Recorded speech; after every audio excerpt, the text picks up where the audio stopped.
Humor is subjective, and what one person finds funny, another might not. However, there have been several events throughout history that are often considered amusing or bizarre. Keep in mind that these events might not have been funny at the time they occurred, but looking back, they have become the stuff of laughter and amusement. So here are 15 funniest incidents in human history that you didn't know. Number 1. In 1976, USA launched Operation Paul Bunyan to cut down a tree located in the Korean demilitarized zone because it was blocking the view of an area. They sent in tanks, special forces, various other vehicles, Taekwon, Do experts, soldiers with M16s, grenade launchers, mines, helicopters, artillery, etc., all to cut down a tree.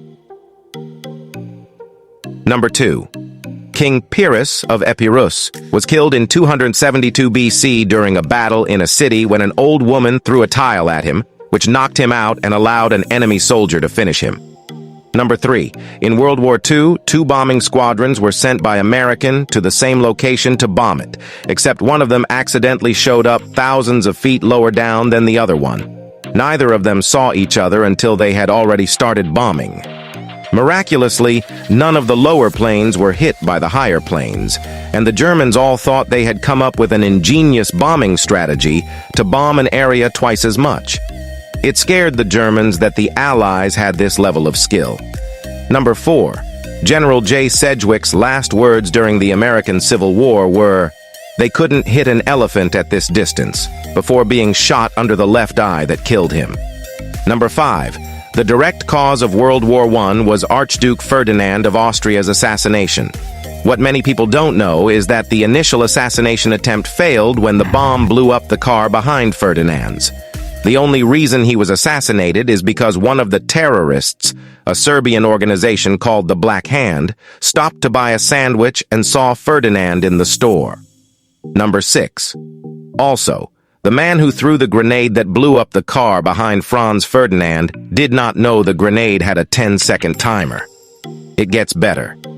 He took the cyanide supplied by the Black Hand to kill himself after the attempt. And it was expired, so he just ended up throwing up a bunch. To seal the deal of death, he jumped into a nearby canal that was only 2 inches deep. It didn't turn out so great for him. Number 7. At Andrew Jackson's funeral in 1845, his pet parrot had to be removed because it was swearing. Number 8. U.S. President Jimmy Carter was attacked by a giant swimming rabbit in 1979. Number 9.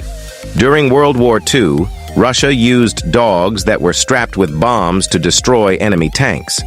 Since the Russians used their own tanks to train the dogs, they would often run under Russian tanks and blow them up. Number 10. During Liechtenstein's last military engagement in 1886, none of the 80 soldiers sent were injured, and 81 returned, including a new Italian friend. Number 11. In the entire state of Ohio in 1895, there were only 2 cars on the road, and the drivers of these 2 cars crashed into each other. Number 12. During the Opium War, the Chinese set monkeys on fire and launched them at British ships in an attempt to cause chaos. Number 13. Early in the Spanish Civil War, there was a nationalist garrison under siege. Having local air superiority, nationalists decided to airdrop supplies.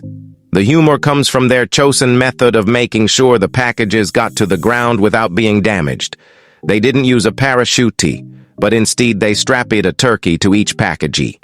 It couldn't carry the load, but it could slow it a bit on the way down, and unlike a parachute, you can eat a turkey.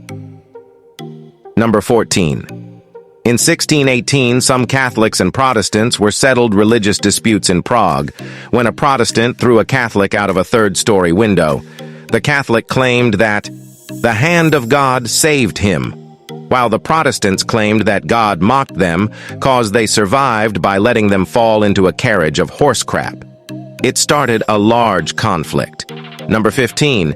It is debated that the origin of the English national anthem, God Save the Queen, is not English. According to musician Percy Scholl's analysis of a doubtful claim, it was composed by the French Duchess of Brignon to celebrate France's King Louis XIV's healing from anal fistula. At that time, the operation was very risky. The operation consisted of opening the infected area and giving it a good cleaning. All this with no anesthesia. George Frideric Handel, a British composer, plagiarized the song's tune, having heard it in France with no idea as to why it was written in the first place. Thank you for watching. Please subscribe for more.